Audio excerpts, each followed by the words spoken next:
Johnny Carson had spoken every night for 30 years.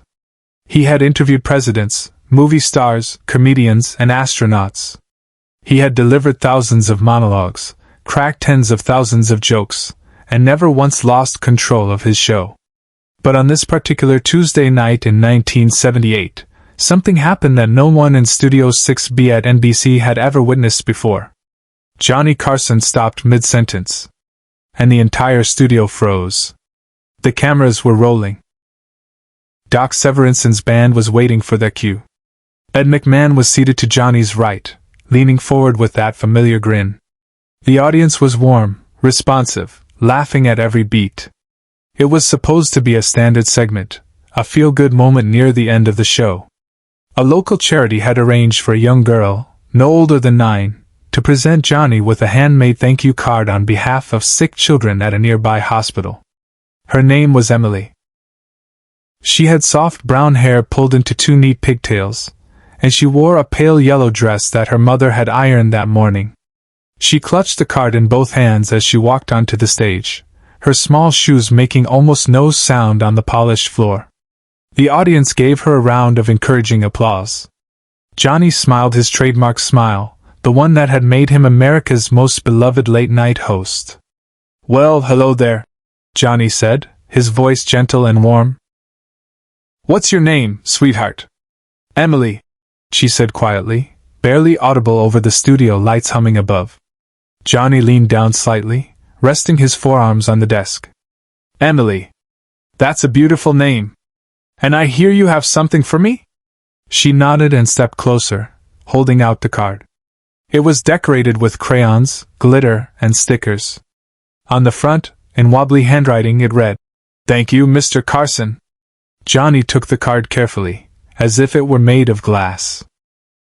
He opened it and read the inside silently. The audience waited. Ed McMahon smiled. The band stayed quiet. And then Johnny looked up at Emily, his expression softening in a way the cameras had rarely captured. "This is beautiful, Emily," he said. "Really beautiful." "Thank you." Emily didn't move. She just stood there, looking up at him with wide, serious eyes. And then, in a voice so small it almost didn't reach the microphones, she asked, "Mr. Carson, when you go home at night, are you still funny?" The question hung in the air like smoke. Johnny's smile faded. His hands, which had been holding the card, slowly lowered to the desk. He didn't blink. He didn't breathe.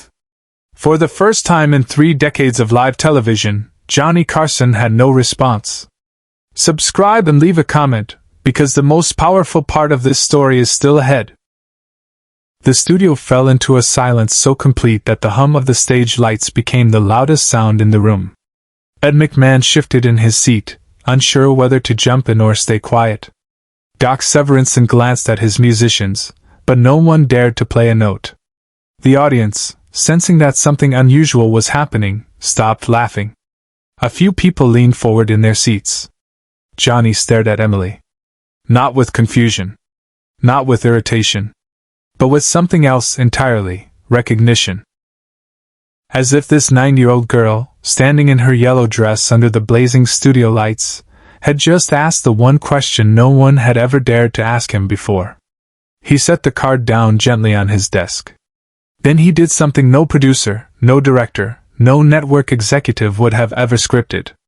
He stood up. He walked around the desk.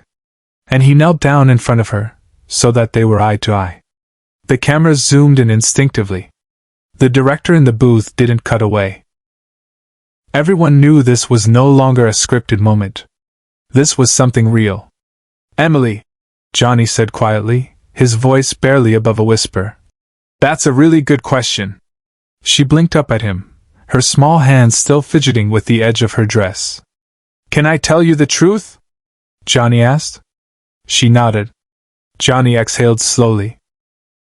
And then, in front of 300 people in the studio and millions watching at home, Johnny Carson, the man who had built an empire on laughter, admitted something he had never said out loud. "No," he said. "When I go home at night, I'm not funny. I'm just tired.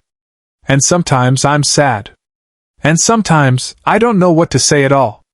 Emily tilted her head, processing his words with the kind of honesty only a child can offer. That's okay, she said simply. You don't have to be funny all the time. And that's when it happened.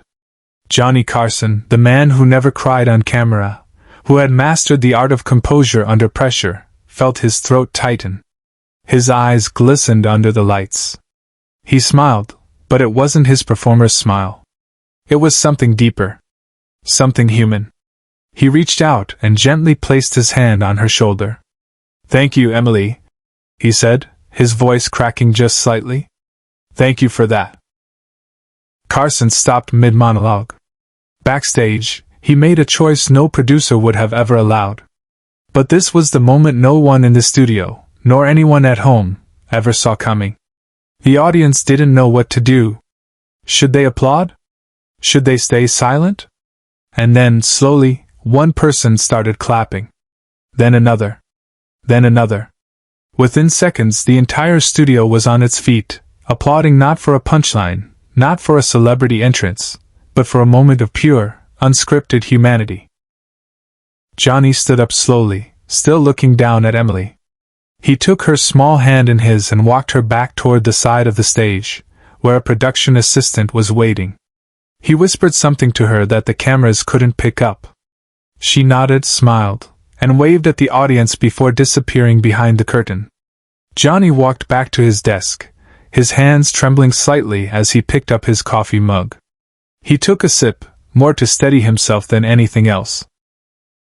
Ed McMahon, who had known Johnny for decades, leaned over and said something off mic. Johnny nodded, then looked directly into the camera. Folks, he said, his voice still rough around the edges, I think we're going to take a break. We'll be right back. The band started playing. The lights dimmed slightly.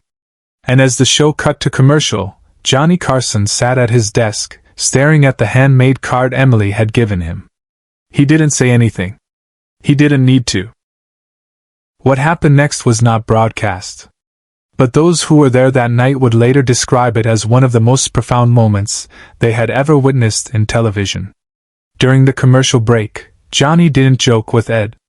He didn't banter with Document. He just sat there, holding that card, his thumb tracing over the glitter and crayon marks.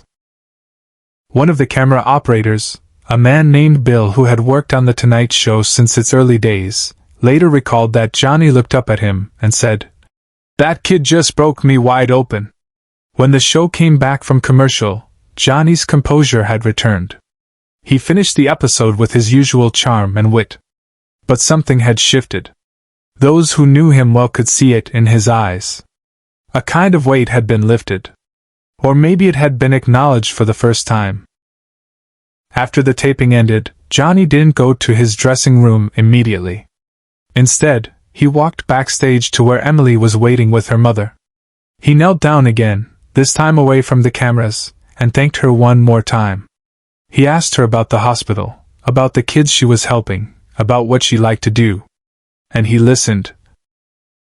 Not as Johnny Carson, the TV host, but as John William Carson, the man from Nebraska who had learned long ago how to make people laugh, but had never quite learned how to let himself feel. Before Emily and her mother left, Johnny reached into his jacket pocket and pulled out a small pen, the one he used to sign autographs. He handed it to Emily. "You keep asking good questions, okay?" he said. "The world needs people like you." She took the pen, nodded seriously, and said, "I will." But this was the moment no one in the studio, nor anyone at home, ever saw coming. Because what happened next changed everything. That night, after the show, Johnny went home to his Malibu house overlooking the Pacific. He poured himself a drink, something he did most nights, and sat out on his deck. The ocean stretched out before him, dark and endless. And for the first time in years, Johnny Carson allowed himself to sit in silence without feeling like he needed to fill it with a joke. He thought about Emily's question.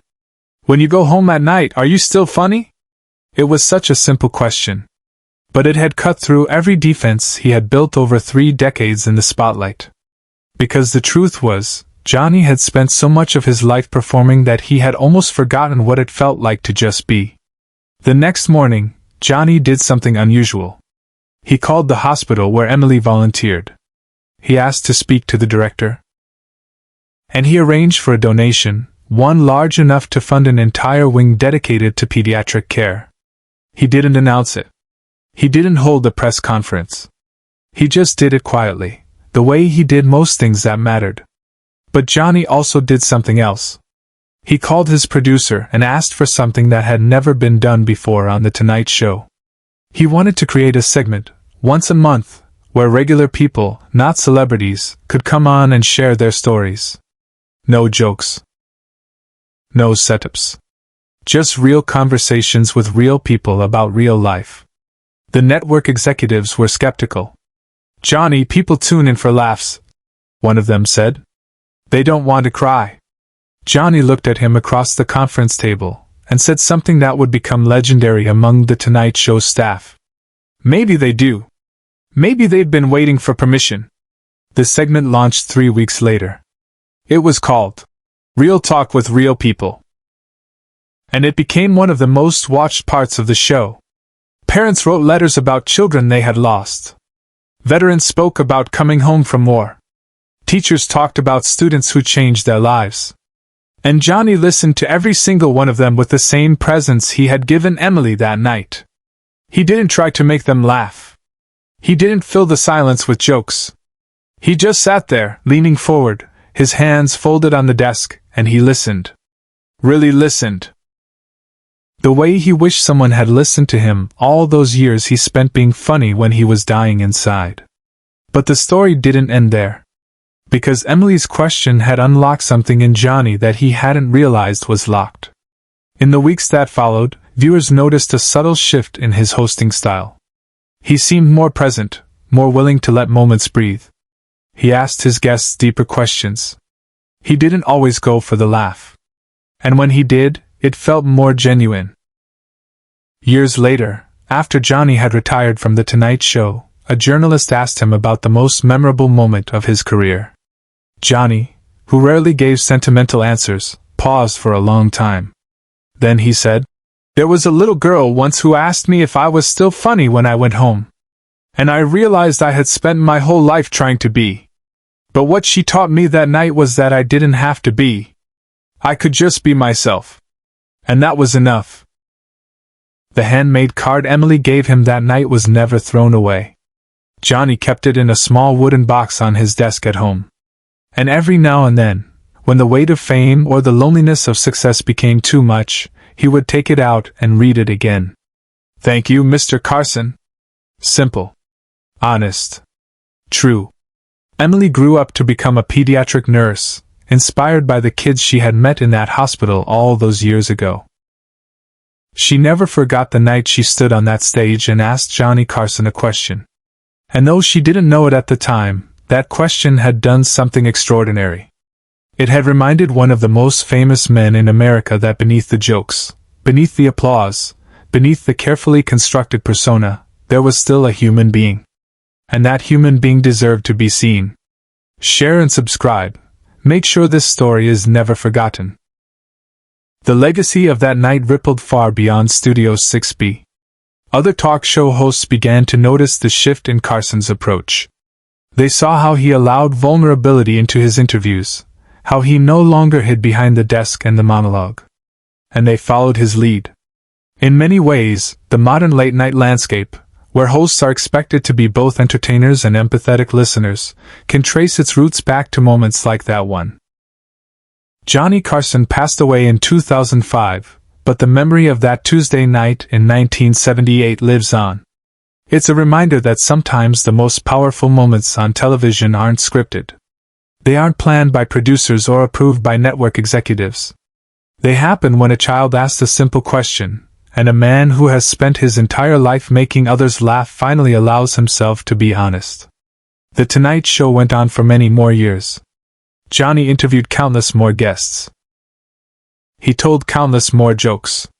But those who were there that night, those who saw him kneel down in front of a 9-year-old girl and admit that he wasn't always funny, they knew they had witnessed something rare. They had seen the moment when Johnny Carson, the king of late-night television, stopped performing and started being human. And that, more than any punchline, any celebrity interview, any Emmy award, was the moment that defined him. Not as a host. Not as a comedian. But as a man who had the courage to say, "I don't have to be funny all the time." And in doing so, he gave millions of people permission to do the same. Emily still has that pen. It sits in a small frame on her desk at the hospital where she works. And when patients ask her why she keeps it, she tells them about the night she asked Johnny Carson if he was still funny when he went home. And then she tells them what he said. "No. But I don't have to be." Because sometimes, the most human thing you can do is stop pretending. And that night, in front of millions, Johnny Carson did exactly that. That's what made him a legend. Not the laughs. The truth.